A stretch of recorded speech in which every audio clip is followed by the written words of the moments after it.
It makes me paranoid as hell to think that I'll definitely be killed if I'm at home and a burglar shows up. I'll say that. Said Carla. Burglar? It wasn't a burglar.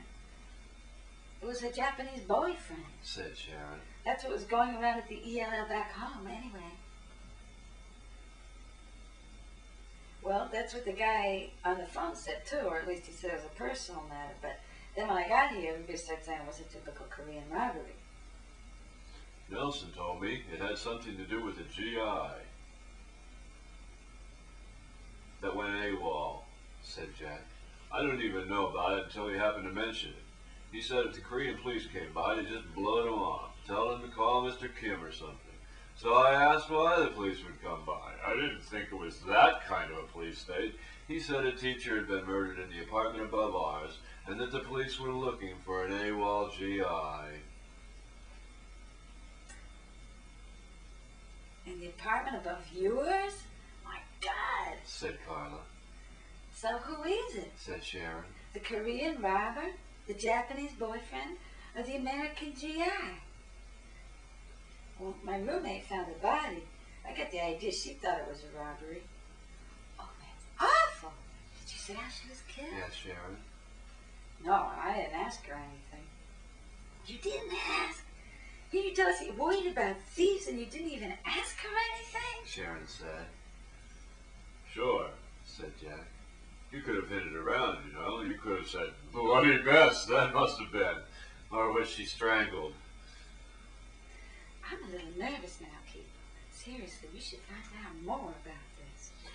What do y'all think? It was agreed that probably it would be a sound idea to learn more.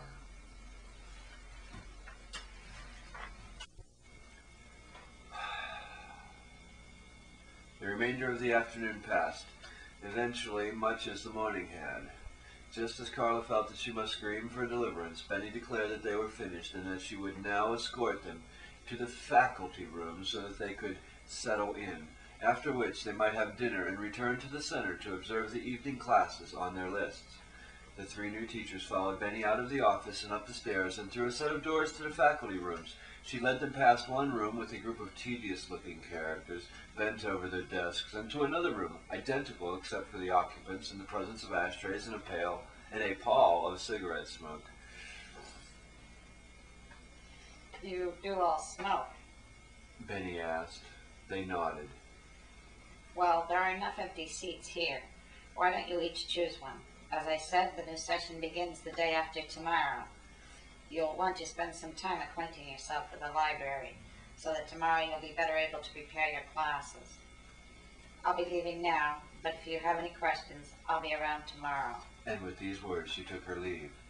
Throughout this discourse, the four teachers already in the room had not lifted their heads, nor otherwise given notice of the existence of Benny and her charges. One of those four was Sharon's pale-eyed roommate, Eleanor Cross, a veritable study in studious avoidance, her back turned to them, utterly absorbed in a workbook laid open on her desk, a long cigarette burning in her ashtray. Another was an elegant fellow. He seemed to be busy sorting pens and pencils in a jar on his desk. Another was an older woman, a pair of bifocals atop her head. She carefully crossed out line after line on a paper atop her desk, occasionally taking a drag off her cigarette. The fourth person was the smooth-faced fellow who had trod past Sharon and Carla that morning, just before Jack had made his appearance. He stood at his desk, scanning a copy of the International Herald Tribune. His coat was over his arm. His attitude was one of a person about to depart. Indeed, as soon as Benny was well away, he laid down the paper and put on his coat. Before he left, he shot a blue glance at Jack.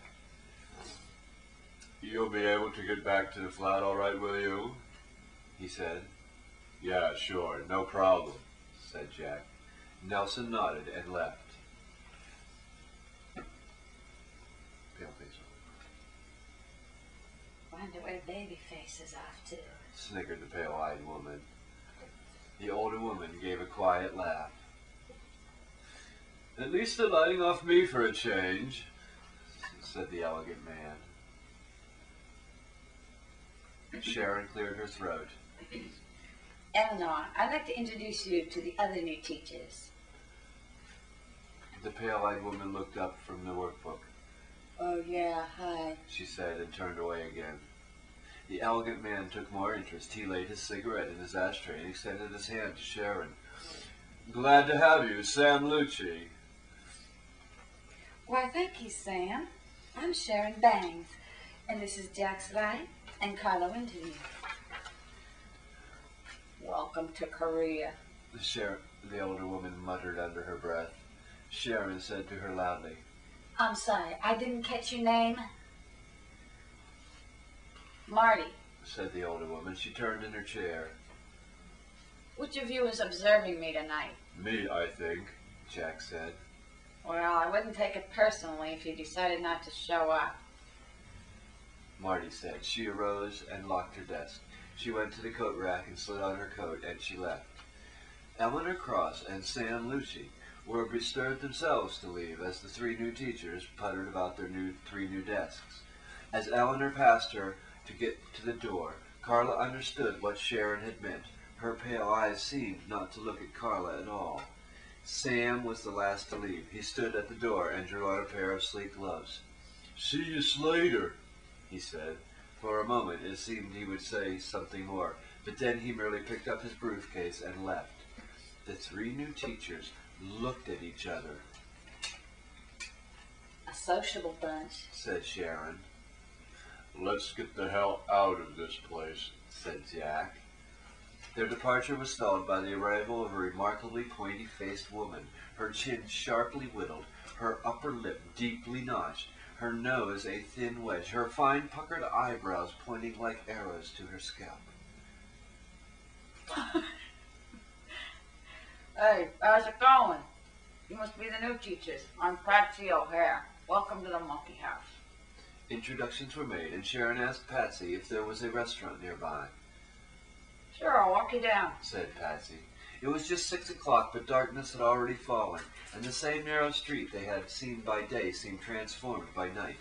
The square orange polyethylene tents that Carla had taken for makeshift workspaces were now like so many shadow theaters. Bursts of raucous laughter rang forth, and distorted silhouettes of revelers stretched and twisted against the orange cloth. As they passed one, the plastic and plywood door came open a crack. A middle-aged Korean woman beckoned to them with a general gesture and a soft word to come inside. Patsy said something in Korean, and she and the woman exchanged smiles and slight bows as they went on by. Have you checked out the tents yet? Patsy asked them. They're like bars with food, or restaurants with booze. Just give me a place with hamburgers, said Sharon. That place looked eerie to me. So they continued. Heartened by Patsy's friendliness, Sharon ventured to ask her about the murder. What exactly happened? She wanted to know. Oh, God, who knows? I cannot understand you with a cigarette in your mouth. I'm sorry. Oh, God, who knows? The Korean police did a sort of half-assed investigation of all the teachers in Newark. And if you want my opinion, they just said, the hell with it. It's an ego thing. Let's drop it. Pretty much nowhere right now. Here you go. The best awful hamburgers in Seoul. Patsy left them at a place called Hitchcock's, the decor of which was, not surprisingly, composed of movie pictures and stills of Alfred Hitchcock movies. The lighting was subdued, and on each table burned a candle in red glass. The clientele were mostly Korean university students. The threesome sought out an intimate cushioned nook with a single table, dominated by a large black and white poster of the master himself.